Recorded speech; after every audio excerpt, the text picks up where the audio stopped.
10 silent habits that are ruining your appearance. There is a version of you that people decide to trust before you speak a single word. There is a version of you that people decide to respect, or dismiss, before you have made your case. This decision happens in seconds, and it is rarely made from your words. It is made from your carriage, your stillness, your eyes, and the small unconscious habits you have practiced so many times that they now practice you. Most men never examine these habits because they are invisible to the one performing them. You cannot see your own slouch from the inside. You cannot hear your own apologetic tone the way a stranger hears it. And so the habits remain, quietly shaping how the world receives you, long after you have stopped paying attention to them. This is not a video about vanity. It is not about symmetry of the face or the clothes hanging in your closet. Appearance, in the deepest sense, is the visible residue of the inner state. A calm man looks different from an anxious man even in the same suit. A disciplined man looks different from an undisciplined one even with the same haircut. What follows are 10 silent habits, patterns so small they rarely draw comment, that are quietly working against the image you want to project into the world. Before we begin, if this channel speaks to the deliberate, calmer, more commanding version of yourself you are trying to build, subscribe to Quotes Library. We publish content like this regularly, built for men who are done drifting and ready to become intentional about every signal they send. Marcus Aurelius wrote to himself, not for an audience, that a man's worth is measured by the worth of the things he cares about. But before the world can judge what you care about, it judges how you carry yourself while caring about it. Appearance in this sense is not skin deep. It is character made visible, translated into posture, pace, and presence before a single word is spoken. Think back to the last time you formed a strong first impression of someone, positive or negative, and try to identify exactly what produced it. Rarely is it a single dramatic event. Almost always it is an accumulation of small, silent signals arriving faster than conscious thought can process them. How they stood, how quickly they spoke, whether their eyes held steady or drifted away under mild pressure. You are constantly performing the same signals for others, whether or not you have ever paused to notice. This video is an invitation to finally notice, and to begin editing the signals that no longer serve the man you are trying to become. Let us walk through these 10 habits together, one at a time, and examine which of them may already be quietly working against you. Habit 1. Apologizing with your body before you speak. Watch a man enter a room he feels he does not belong in. His shoulders round forward. His steps shorten. His eyes drop to the floor a half-second before they meet another person's gaze. He has not said a single word, and already he has told everyone present exactly how much space he believes he deserves. This is the first silent habit, and it is the most common one, apologizing with the body before the mouth ever opens. It happens in job interviews, in family gatherings, and in rooms full of strangers who will size a man up before he finishes crossing the threshold. This posture is rarely a conscious choice. It is usually inherited from years of being told, directly or indirectly, to take up less room. Sit still. Don't draw attention. Don't be too much. Over time the body absorbs the lesson and begins performing it automatically, long after the original reason has been forgotten. A grown man may find himself still shrinking in rooms for a childhood rule he never consciously chose to keep obeying, curling his shoulders in a boardroom the same way he once curled them at a dinner table decades earlier. The correction is not arrogance. It is occupancy. Stand as though the space belongs to you because, in the moment you are standing in it, it does. Shoulders back without stiffness. Chin level, not raised in defiance and not dropped in retreat. Eyes that meet other eyes and hold them a beat longer than instinct wants to allow. Diogenes lived with almost nothing, slept in a barrel, owned no property, and yet historical accounts describe him meeting kings without flinching. His posture never apologized for his poverty because his mind had already settled the question of his own worth. That settling is the real work. Posture is downstream of belief. A man can force his shoulders back for an afternoon, but it will collapse under pressure unless the underlying conviction has shifted. So the daily practice is twofold. Correct the body consciously, again and again, while simultaneously interrogating the belief beneath the slouch. Ask plainly what evidence exists that you do not belong in the room you are standing in. Usually there is none. Usually it is an old, borrowed rule, still running quietly in the background, waiting for someone to finally shut it off. There is a simple test worth trying this week. Walk into an ordinary room, a coffee shop, a meeting, a family gathering, and consciously notice the first physical impulse your body has upon entry. Does it want to shrink toward a corner, or does it settle naturally into the space available? Most men discover, once they start watching for it, that the shrinking impulse fires constantly, in rooms that pose no actual threat whatsoever. Naming that impulse out loud, even silently to yourself, begins to loosen its grip. Awareness alone will not fix decades of inherited posture, but it is the first domino, and nothing after it moves until that one falls. Habit 2. Speaking faster when you feel unsure. Listen closely to how a man's voice changes when he begins to doubt himself mid-sentence.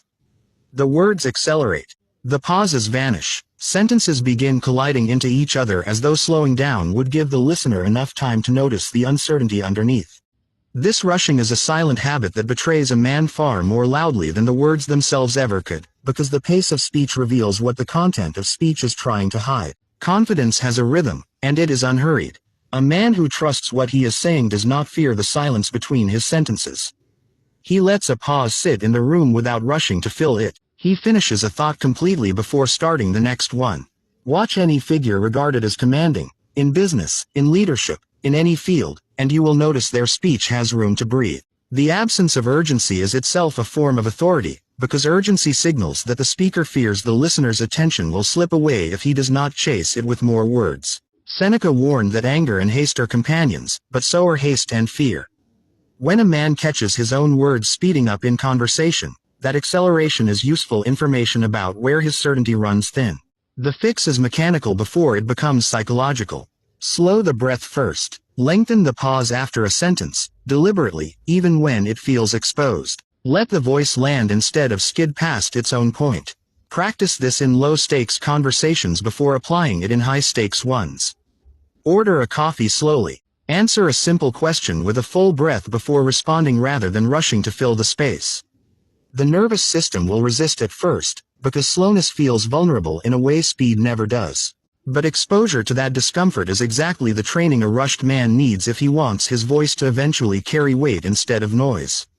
Record yourself speaking for 2 uninterrupted minutes about any ordinary topic, then play it back and count the pauses.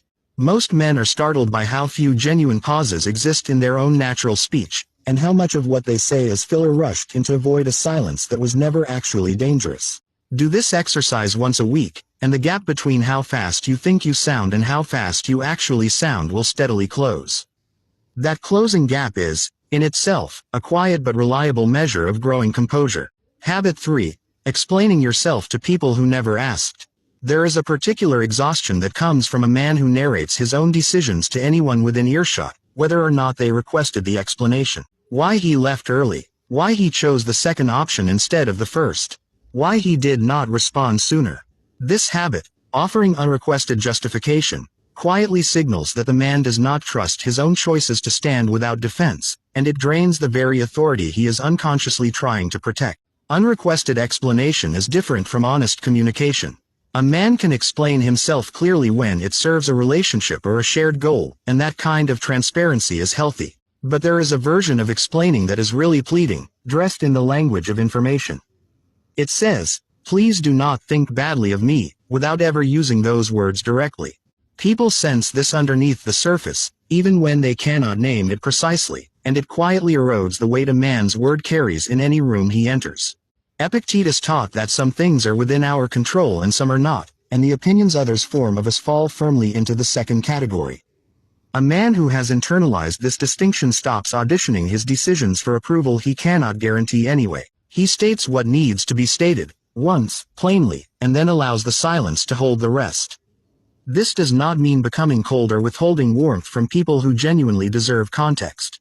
It means recognizing that constant justification is a tax paid to an audience that was never actually owed one in the first place.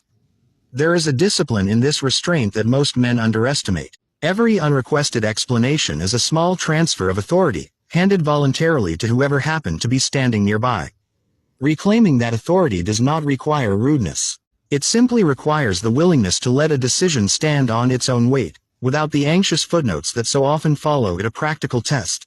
The next time you feel the urge to explain a decision no one questioned, pause and ask whether the explanation is actually for the listener or for your own discomfort with being misunderstood. Often it is the latter. Sitting with that discomfort, rather than resolving it through speech, is uncomfortable at first and steadily easier with repetition. Over weeks, you will notice something unexpected.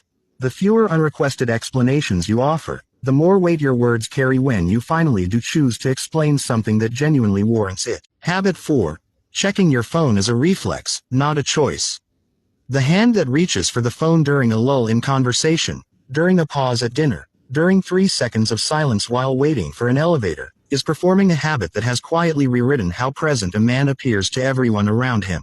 This reflex, checking a device not because something requires attention but because stillness has become uncomfortable, is one of the more modern entries on this list, and one of the most corrosive to how a man is perceived by the people directly in front of him. Presence is magnetic precisely because it has become rare. A man who can sit through an uncomfortable silence without retreating into a screen signals something valuable, that he is comfortable inside his own mind.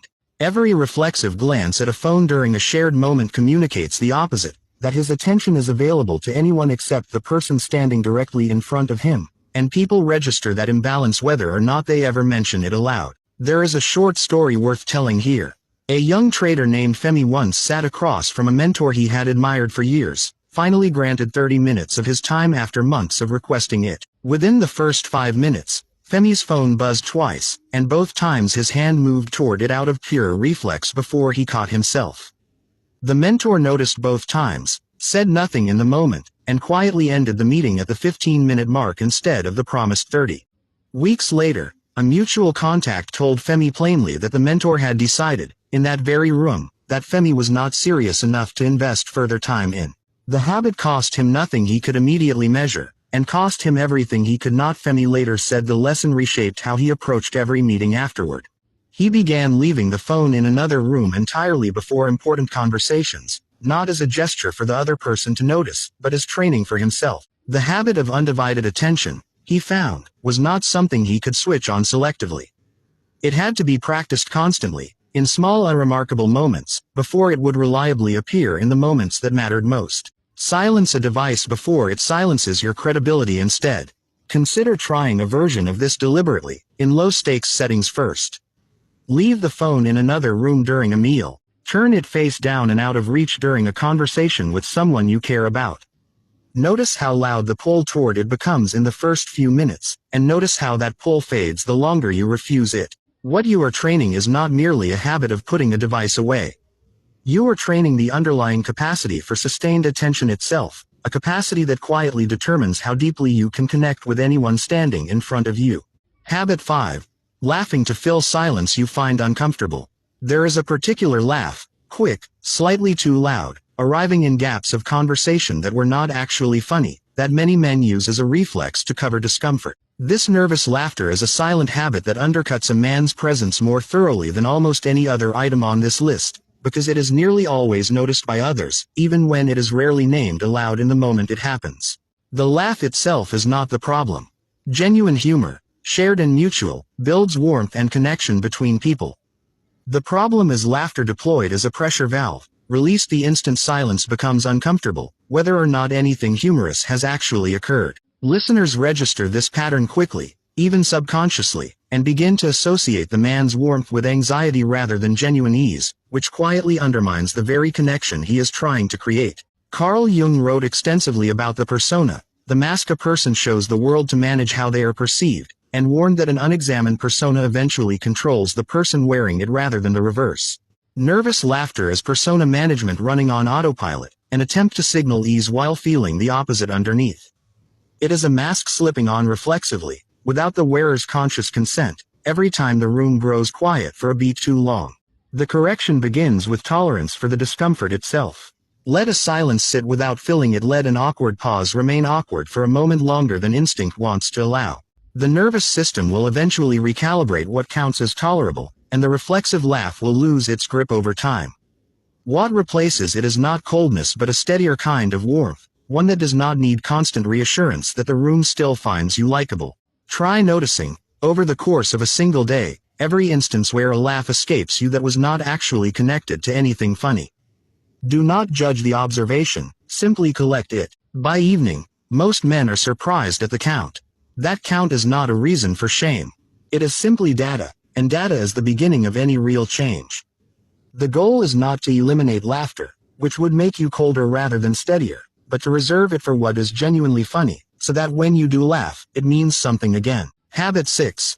Dressing for comfort instead of intention. Clothing is silent communication, whether or not a man intends it to speak.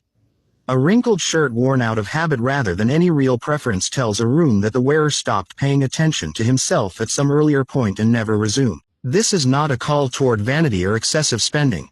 It is a call toward intention. Dressing is an active decision rather than a passive default chosen out of convenience. Many men default into whatever is clean and closest, treating the body as an afterthought rather than a canvas that communicates before the mouth opens. The correction does not require an expensive wardrobe or a dramatic overhaul. It requires a small, repeated act of care. Ironing a shirt even when no one specific is expected to notice. Choosing clothing that fits rather than merely covers the body. Treating grooming as ongoing maintenance rather than an emergency response reserved only for important occasions. Marcus Aurelius rose each morning and reminded himself of the discomforts the day would hold, not to dread them but to meet them prepared. A man who dresses with intention each morning is practicing a small version of the same discipline, refusing to let the default, careless version of himself represent him in the world he steps into. Over months, this compounds quietly.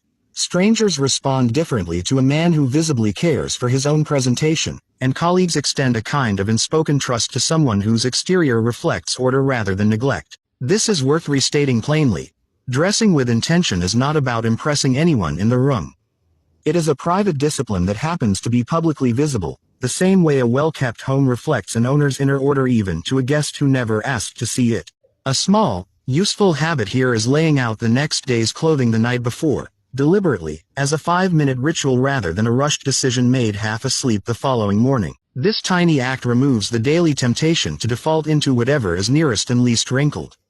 It replaces a reactive habit with a chosen one, and that shift, repeated daily, is exactly the kind of small discipline this entire habit is built on. If these ideas are landing for you, this is a good moment to subscribe to Quotes Library, because the rest of this breakdown builds directly on what we have covered so far. Habit 7. Avoiding eye contact during difficult moments. There is a specific instant, in the middle of a disagreement or a piece of hard feedback, when many men's eyes drift away from the other person's face. To the floor, to a nearby object, anywhere except the eyes in front of them. This flinch, small and almost automatic, quietly announces discomfort with confrontation more loudly than any words spoken in that moment, and it is one of the hardest habits to hide once someone knows to look for it. Eye contact during ease is common. Eye contact during difficulty is rare, and rarity is precisely what gives it weight. A man who can hold another person's gaze while delivering unwelcome news, or while receiving it, communicates a kind of settled composure that cannot be faked through words alone. The eyes are the one feature almost impossible to consciously perform, which is exactly why they carry so much unconscious authority in any tense exchange. Machiavelli observed that men judge princes largely by appearances and outcomes, because few ever get close enough to know the interior truth of who actually governs them. The same holds for ordinary men in ordinary rooms. Few colleagues or acquaintances will ever know a man's private resolve. They will only witness the moments his composure is tested, and his eyes will report the verdict long before his mouth does, whether he intends them to or not. Practicing sustained eye contact during small discomforts trains the nervous system to stop treating difficulty as an automatic cue to look away. Start small. A disagreement over dinner, a piece of critical feedback at work, a moment of being told something you would rather not hear. Hold the gaze 1 extra second longer than feels natural. That single extra second, repeated across dozens of small moments, is what eventually builds the composure that shows up automatically when the stakes are far higher than dinner conversation. Be careful not to overcorrect into a hard, unblinking stare, which reads as aggression rather than composure and unsettles people just as much as looking away too quickly does. The goal is steady, natural presence, not a contest of wills. A useful private benchmark is holding eye contact through the entirety of an uncomfortable sentence, yours or the other person's, without letting your gaze break early out of instinct. Master that one benchmark, and the rest of your composure in difficult moments tends to follow close behind it. Habit 8. Fidgeting with objects during conversation. A pen clicked open and shut. A phone spun in circles on a table. A leg bouncing beneath a desk out of view. These small motions rarely register consciously to the man performing them, yet they are read, almost instantly, by everyone watching. Fidgeting is the body's way of discharging nervous energy that the mind has not yet learned to hold still, and it quietly undercuts even a well-delivered argument or a well-prepared pitch. Stillness is not the absence of energy. It is the mastery of it. A man capable of holding his hands quiet, his legs still, his posture settled through an entire difficult conversation is demonstrating something that words cannot substitute for, that his nervous system is not currently at war with itself. Observers register this at a level beneath conscious thought, and it shapes how seriously they take everything the man says for the remainder of the conversation, and often long after it ends. Diogenes reportedly told a young man fidgeting nervously in his presence that the body betrays what the tongue tries to hide. The remedy is not suppression through sheer force, which usually produces a stiffness even more noticeable than the original fidget was. The remedy is addressing the underlying nervous energy directly, through breath, through preparation, through simply naming the anxiety internally before the conversation begins so it has less need to leak out through the hands and the legs. A useful practice. Before any conversation you expect to be tense, take 60 seconds beforehand to sit completely still, hands resting, breath slow, and simply notice what the body wants to do. That noticing, done privately before the moment arrives, often drains enough of the restlessness that it never has the chance to surface publicly. A man who has made peace with his own nerves rarely needs an object to manage them for him. Pay attention as well to what happens in your hands during ordinary, low-pressure conversations, not just the tense ones.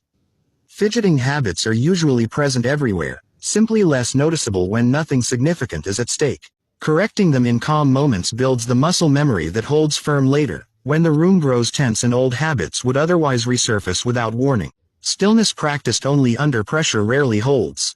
Stillness practiced constantly becomes who you are. Habit 9. Softening every statement into a question. Listen for the upward inflection that creeps into the end of sentences that were never actually questions. I think we should go this way. I finished the report. This vocal pattern, turning statements into soft questions, quietly signals to a listener that the speaker is seeking permission rather than stating a fact, even when the underlying content was entirely correct and did not need anyone's approval to stand. This habit often develops from a desire to appear approachable or to avoid sounding harsh, and the intention behind it is not wrong in itself. But the execution quietly undermines authority in ways the speaker rarely intends. A statement delivered as a question invites the listener to weigh in on something that was never actually up for debate, diluting the speaker's own conviction in real time, in front of the very audience he was hoping to persuade of something he already believed. Seneca advised choosing words as carefully as one chooses friends, because both, once let in, shape everything that follows. A man serious about his presence should listen back to recordings of his own voice, in meetings, in casual conversation, and notice where declarative sentences quietly bend upward into questions he never meant to ask. The correction is not aggression or a colder tone.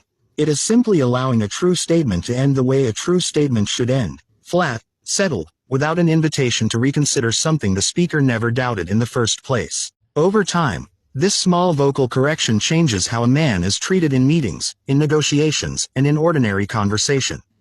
People begin responding to his statements as statements, rather than treating every sentence as an open invitation for debate. The shift is subtle to describe and unmistakable to witness once a man commits to it. Practice this deliberately by writing down 3 statements you genuinely believe, then saying each one aloud twice, once with the upward lift, once flat and settled. Most men are surprised by how differently the same words land depending entirely on that single inflection. The content never changed, only the certainty behind the delivery did. That is the entire lesson of this habit compressed into one simple exercise, worth repeating until the flat, settled delivery becomes the default rather than the exception. Habit 10. Neglecting the small rituals that signal self-respect. The last silent habit is really a collection of small omissions. Skipping the walk that clears the mind, letting the beard grow unkempt not from style but from neglect, eating without any attention to what the body actually needs, sleeping in fragments instead of full rest. None of these omissions announces itself loudly on any single day, but compounded across months, they produce a man whose exterior quietly reflects the neglect happening in the interior, whether he intends that reflection or not. These rituals are not about performance for an audience. They are private disciplines that happen to become visible over time. A man who walks each morning develops a different bearing than one who does not. A man who tends to his grooming is an act of self-respect, not vanity, carries himself differently than one who has stopped noticing his own reflection in the mirror. The rituals are small, almost boring in their repetition, and that repetition is exactly the mechanism through which they eventually work. Marcus Aurelius filled his private journal with reminders to return, again and again, to simple disciplines: attention, restraint, gratitude, order. He was not performing for Rome when he wrote those pages late at night or before dawn. He was rebuilding himself in private, knowing the public bearing would follow naturally from the private foundation underneath it. This is the truth underneath every habit on this list. Appearance is never really about appearance. It is the visible echo of a man's relationship with himself, and that relationship is built, quietly, in the rituals no one else is ever watching him perform. Choose one ritual this week and commit to it without announcing it to anyone. Not for applause, not for an audience, simply as evidence to yourself that you are still the kind of man who follows through on what he decides. That evidence, gathered privately, is what eventually shows up publicly as the calm, settled presence this entire video has been describing. Closing. 10 habits, each small enough to go unnoticed on any single day, each powerful enough to shape a lifetime of first impressions when repeated without examination. None of them require a personality transplant.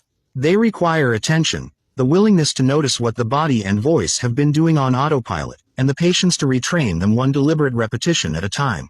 Diogenes did not become unshakable overnight, and neither did Marcus Aurelius, who filled page after page reminding himself of lessons he had already learned many times before that particular morning. Mastery of presence is not a single decision made once and forgotten. It is a practice, returned to daily, the way a blade is sharpened again and again rather than sharpened once and trusted forever after. Pick the habit from this list that stung the most as you listened, the one that felt uncomfortably familiar, and begin there. That discomfort is useful information, not something to look away from. You do not need to correct all 10 habits at once, and trying to do so usually backfires, producing a stiff, self-conscious performance rather than genuine change. Choose one. Practice it deliberately for a full month, in small moments, until it stops requiring conscious effort and simply becomes how you move through a room. Then choose the next one. Presence built this way, one deliberate correction at a time, tends to last. Presence attempted all at once, under pressure, rarely does. Patience with the process is itself a form of the very discipline this video has been describing from the beginning. If this video gave you something worth carrying into tomorrow, subscribe to Quotes Library and join a community of men doing this work deliberately, together.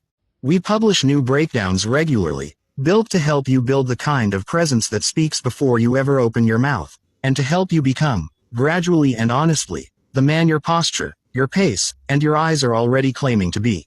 Keep becoming.